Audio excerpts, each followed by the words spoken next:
राजकुमारी बहुत खुश थी अपनी इस नई आजादी को पाने के बाद। उसने अकेले ही पूरे महल में घूमना शुरू कर दिया। तभी उसने एक अजीब सा दरवाजा देखा जो उसने कभी नहीं देखा था।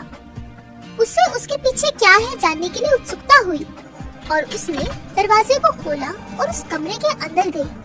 वहाँ उसने एक औरत को चरखे के पास बैठे हुए देखा जो कपास से धागा निकाल रही थी। जी आप क्या कर रही हैं यहाँ? मैं इस कपास से कपड़े बनाने के लिए धागा बुन रही हूँ। क्या मैं देख सकती हूँ? मेरे पास आओ। राजकुमारी उस चरखे को छूने के लिए पास आई, लेकिन उस औरत ने चालाकी की जिससे कि राजकुमारी की उंगलियां सुई में चुभ गई। तुरंत ही उसकी उंगलियों से खून निकल गया और जैसे ही ये हुआ वह औरत फिर से डायन के वेश में आ गई। तुम्हारे जाने से ये श्राप नहीं हट सकता, समझी? बेचारी राजकुमारी गहरी नींद में चली गई और डायन वहाँ से गायब हो गई। जब राजा और रानी को उसके बारे में पता चला तो वो बहुत दुखी थे। राजकुमारी को कमरे में लाया गया और बिस्तर पर लिटा दिया गया।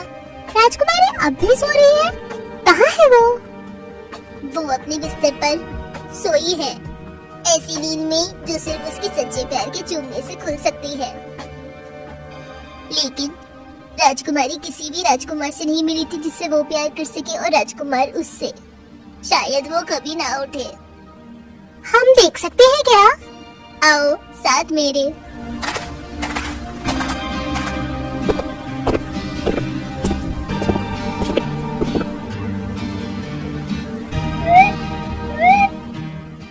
मालूम है पड़ोसी राज्य के राजा और रानी ने राजकुमार को भेजा है समाचार जानने के लिए। जी महाराज, मेरे माता पिता आपकी तकलीफ से बहुत दुखी हैं। मेरी माँ ने कहा है कि वो किस तरह से आप लोगों की मदद कर सकती है ऐसी कठिन परिस्थिति में।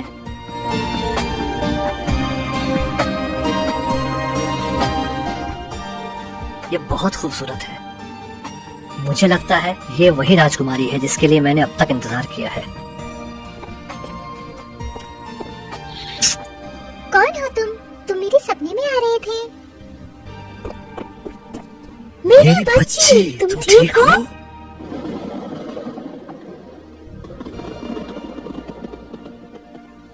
क्या तुमने देखा? उसको सच्चा प्यार मिल गया। हाँ, कितना अच्छा हुआ ना। लेकिन अब तुम्हारे घर वापस जाने का वक्त आ गया है। मैं ज्यादा देर तुम्हें यहाँ नहीं रख सकती।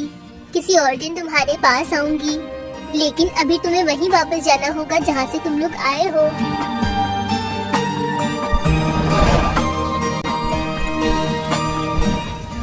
मुझे यकीन नहीं हो रहा जो हमारे साथ हुआ।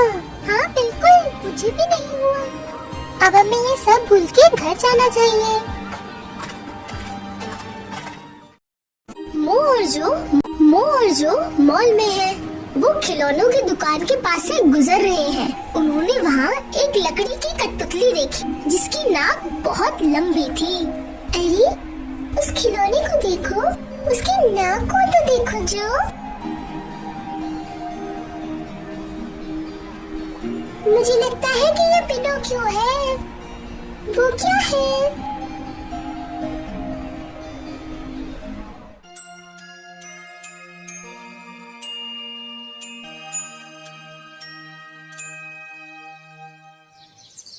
एक बार की बात है, जपेटो नाम का एक गरीब बढ़ई गांव में अकेला रहता था। एक रात उसने सड़क पर लकड़ी का टुकड़ा देखा। वो उसे घर ले आया।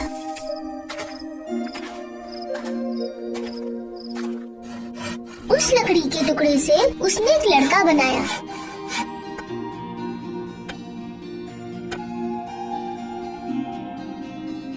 अपने काम से संतुष्ट होकर वो सोने चला गया।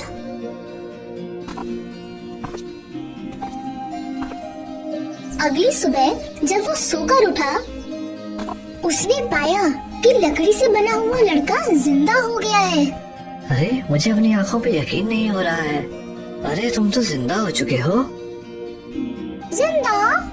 कौन, मैं? ये कहना सही होगा कि तुम मेरे छोटे बच्चे हो। तुम्हारा नाम रखता हूँ पिनोकियो। पिनोकियो और जपेटो खुशी खुशी साथ रहने लगे, लेकिन पिनोकियो को और अधिक की ख्वाहिश थी। पापा, मैं सचमुच का बच्चा बनना चाहता हूँ और स्कूल जाना चाहता हूँ। मैं सचमुच का बच्चा नहीं बना सकता तुम्हें, लेकिन मैं तुम्हें स्कूल जरूर भेज सकता हूँ। जेपेटो ने अपना कोट बेचा और पिनोकियो के स्कूल जाने का इंतजाम किया।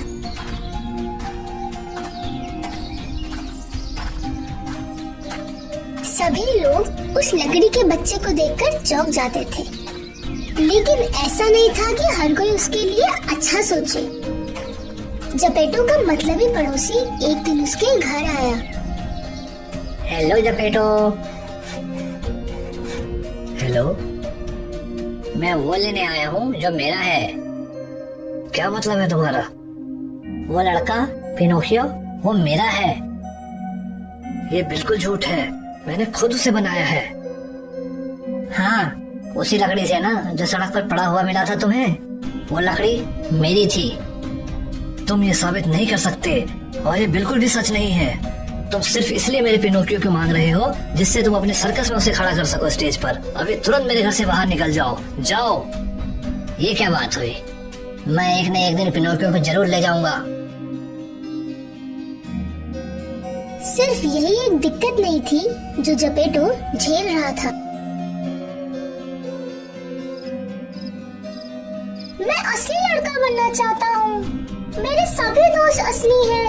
सिर्फ मैं ही लकड़ी का बच्चा हूँ बिना किसी दिल के। जपेटो ने पिनोकियो को समझाने की बहुत कोशिश की, लेकिन पिनोकियो बहुत उदास था। वो रोते हुए सोने चला गया।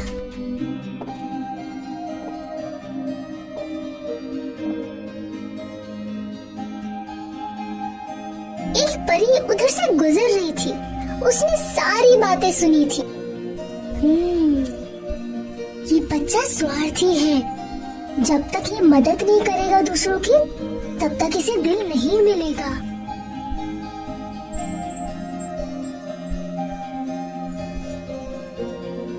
अगले दिन जब पिनोकियो स्कूल जा रहा था, तो जपेटो का पड़ोसी उसके पास आया।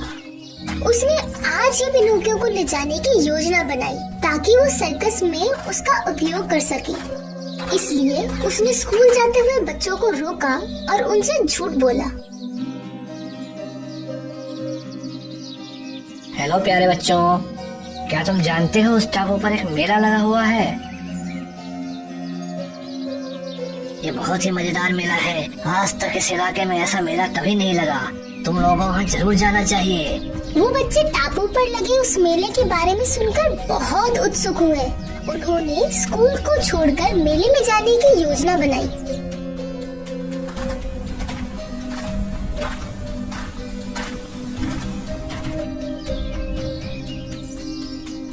जब जपेटो ने सुना कि पिनोकियो और बाकी बच्चों ने क्या योजना बनाई है, तो वो तुरंत समझ गया कि ये उसी पड़ोसी की चाल है। वो फटाफट उन बच्चों को बचाने टापू की तरफ गया।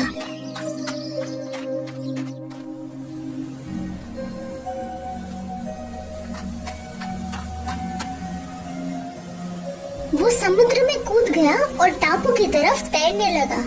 पिनोकियो, मैं आ रहा हूँ तुम्हारे पास।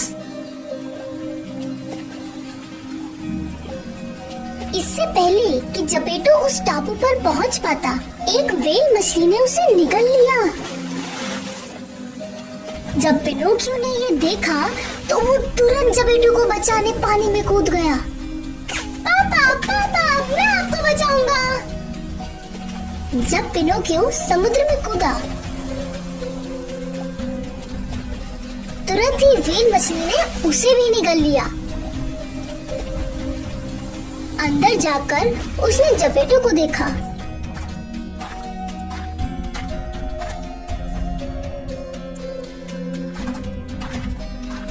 दोनों ने मिलकर व्हेल मछली के अंदर गुदगुदी करनी शुरू की।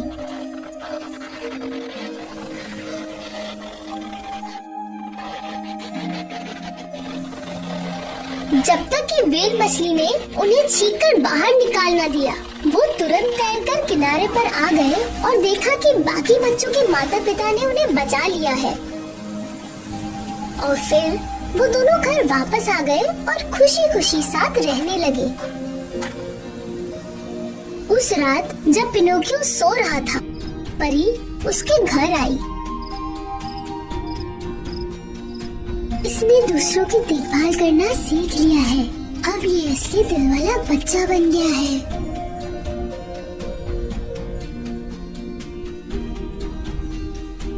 अगली सुबह जब जपेटो पिनोकियो को जगाने आया तो वो ये देखकर चौंक गया था कि उस लकड़ी के बच्चे के बदले एक असली का लड़का लेटा हुआ है। पिनोकियो, उठो और देखो अपने आप को। पिनोकियो उठा और आईने की तरफ भागा।